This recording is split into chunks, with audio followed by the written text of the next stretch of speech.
ನಮ್ಮ ನಡೆ ಮತಗಟ್ಟೆ ಕಡೆ ಯಳವತ್ತಿ ಗ್ರಾಮ ಪಂಚಾಯಿತಿಯಿಂದ ಪ್ರತಿಜ್ಞಾ ಬೋಧನೆ.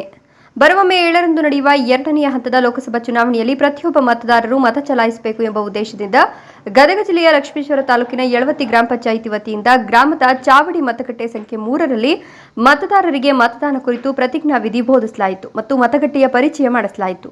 ಈ ಸಮಯದಲ್ಲಿ ಪಂಚಾಯಿತಿ ಅಭಿವೃದ್ಧಿ ಅಧಿಕಾರಿ ಕವಿತಾ ಹುನಗುಂದ, ಪಂಚಾಯಿತಿಯ ಕಾರ್ಯದರ್ಶಿ ಯಲ್ಲಪ್ಪ ದೊಡ್ಮನಿ, ಬಸವರಾಜ್ ಅರ್ಕಸಾಲಿ, ಅಶೋಕ ಹರ್ಲಾಪುರ ಸೇರಿದಂತೆ ಪಂಚಾಯಿತಿಯ ಎಲ್ಲ ಸಿಬ್ಬಂದಿ ವರ್ಗದವರು ಹಾಗೂ ಮಹಿಳಾ ಸಂಘದ ಸದಸ್ಯರು ಮತ್ತು ಬಿಎಲ್ಒಗಳು ಉಪಸ್ಥಿತರಿದ್ದರು. Veeranna Hadapada, NKS TV4, Lakshmeshwar. ಮತದಾರರ ಪ್ರತಿಜ್ಞಾವಿಧಿ.